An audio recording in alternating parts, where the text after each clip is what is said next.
Boxingego here. If you like this video, make sure you hit the like button and also subscribe to the channel and hit the bell icon on the top of your screen to get notified when the latest new content drops. Like, I don't... is Keith ready to jump back in the ring with you? Do you feel like he's... I'm not with you, but not back in the ring. But do you feel like he's avoiding jumping in the ring with you? Man, I don't know if he's avoiding, but, you know, he's procrastinating a lot. It's taking a long time, right? Yeah. I mean, I give him that. You know, he's coming off a layoff, coming off an injury. So, you know, get a fight in. But, you know, you shouldn't be saying you're going to fight me in 2019 or 18 or you're going to wait a year or two. I'm not on your radar. You know, before you're saying that, you know, I haven't beat anybody, you know, he has nothing to gain from him fighting me. But now I have a world title. I have a name. So what's the excuse now? You say you want to unify. You say you want to be the undisputed welterweight champion of the world. So I have a belt. We got the same manager, fight on the same network. What's holding us back? So that's what I want to know after, you know. Real Talk questions. your shit, man. Keep going, man. What's up? What up, Fight World? It's your boy Ego, and I'm back with some more boxing. Make sure you smash the like button. Also subscribe to the channel for the latest and greatest in boxing. If you want to become part of the gang, notification gang, please hit the bell icon. Shout out to the Super Chats channel donations, the Venmo donations, and the Patreon family. We working. Now, January 20th, it goes down. Showtime, Barclays Center. We have a welterweight championship fight. Errol the Truth Spence Jr. from DeSoto, Texas versus DC's own Lamont Peterson. I think this is a good fight, underrated fight. Some people, I think as we get closer to the fight, people will get more amped up. Lamont Peterson, definitely someone you can't overlook. He was brought in fights like, let's say, Danny Garcia, and people probably thought Danny Garcia would beat him easy, and that turned out to be a fight where Danny Garcia didn't really look good. Ton of experience, been in there with Victor Ortiz. He did lose to Lucas Matisse, but he also has wins over Kendall Holt. He beat De'Aaron Jean before Terrence Crawford did, etc. So definitely a game fighter. Tim Bradley, he's just been in there with everyone. So I'm looking forward to that. Now, they've already done some promotion for the fight, which is what I like, early promotion. I think Errol Spence Jr. could be one of those faces that are amongst the top elite of boxing and maybe even pay-per-view for a time to come. So I like that they're giving him a promotional push. He was on Sway's Universe, link in the description. Check it out. But you guys heard Errol Spence, and I want to talk about his statements regarding Keith Thurman. And Sway asked Errol Spence, he said, when you're a bad dude like you are, seems like people want to be jovial and joke with you and stuff like that.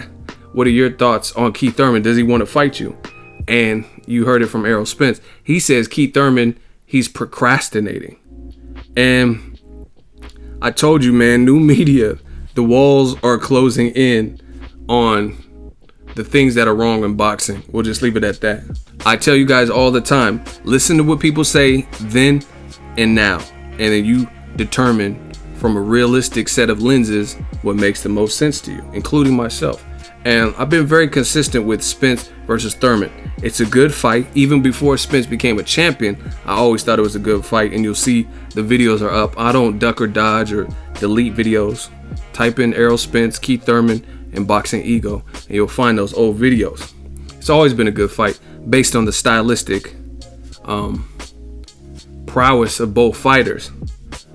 But now, ever since Errol Spence went over to the UK, beat Keith Thurman, made him take a knee like Colin Kaepernick, and took his belt and came back home, that raised his stock. That showed you there you could no longer front off Errol Spence Jr. even if you tried to before. Oh, he ain't fought no one. He just beat Chris Algieri. He just beat Bundu after Thurman. You can't do that anymore because no welterweight beat Kell Brook like Errol Spence did. So that was his step up, and he passed with flying colors. Like I said, listen to what people say then and now. And Errol Spence brought up a very good point, which is similar to what I've been saying, is Keith Thurman, when Floyd Mayweather, before Errol Spence became a champion, Floyd Mayweather says, oh, Thurman, that kid wants to fight me. I want him to fight Keith. I want Keith Thurman to fight Errol Spence Jr. on my undercard. And then Keith Thurman at the time was kind of dismissive, and he acted almost insulted that Floyd Mayweather, instead of fighting himself, he acted kind of shocked. and offended that, like, wow, you gonna send this random Spence Jr. that ain't done nothing and send him to my front door instead of fighting me. But the thing is, you can't even do that anymore. Like I said earlier in this video, you can no longer say Spence ain't fought no one. There's no reason to fight him. It doesn't make any sense. Maybe in 2-3 years. You can't say that because, see, the funny, this is funny thing. I've been covering boxing for a while. Keith Thurman back then, and this was years ago. This was probably after Keith Thurman fought Leonard Bundu, somewhere right around then, right? Because I remember they had Floyd, the media members had Floyd, and he was like right by some bushes and shrubbery, and I believe Errol Spence Jr. was there, right? And the thing is, back then, Keith Thurman, if you do your research, he was doing interviews saying, "Oh, Spence, he's a good fighter, but we don't always get what we want right away." He's like, "I called out Floyd Mayweather on my HBO debut, and I didn't get the fight. This, that, and the third." So he has to work. So like I said, listen to what people say then and now. Back then, years ago, Keith Thurman was like, "Oh yeah, he just has to do more, and if he keeps winning, we'll probably cross paths." And I see that fight happening in 2 years. He said something very close to that, like in the future, if he keeps winning and keeps doing it. Now, fast forward to the future, he's a champion, and Thurman is still saying basically maybe in 2 years, because 2018 hasn't started, and he's already talking about not fighting him in all of 2018, possibly in 2019, right? And he only fought Danny Garcia this year, so he could have fought Errol Spence. Errol Spence got the title in the summertime, so they could have fought this year, but Thurman was injured. So like I said, listen to what people say, and to me, Errol's right. There's no excuse for him not to get the fight. You say you want to be the best, you say the best welterweight, you got 2 belts, I got 1 belt, and you want to unify, then you got to come through me. So I don't know how people feel, but I don't see how you can't like Errol Spence Jr. I mean, he's saying the right things, and until otherwise proven, you got to rock with that. They even asked him about Terrence Crawford, and he said, "Yeah, I heard he's coming up to welterweight. He's been on my radar for a minute." And they're talking about him fighting against Jeff Horn. That's a title fight. I want to be undisputed, so we can line that up. We can line that up soon. So that was a direct response. He didn't say nothing about, oh, Top Rank, and I don't know if Al was going to work with Bob Arum. He said, we can line it up. My goal is to be undisputed at welterweight. We can line it up. And obviously that's a great fight. But obviously, to me, Thurman fight is easier to make because they're both with Al Heyman. And that's something else Spence said. He said, same manager, advisor, same network. So there's really no resistance. I can see Top Rank. I don't know what they have planned for Terrence Crawford. They might want to fight Jeff Horn and then Pacquiao or something. You know what I'm saying? So I can't really say. That is a good fight, Spence versus Crawford. But the fight that's easy to make right now is Keith Thurman. Let me know what you think. Do you agree with Errol Spence?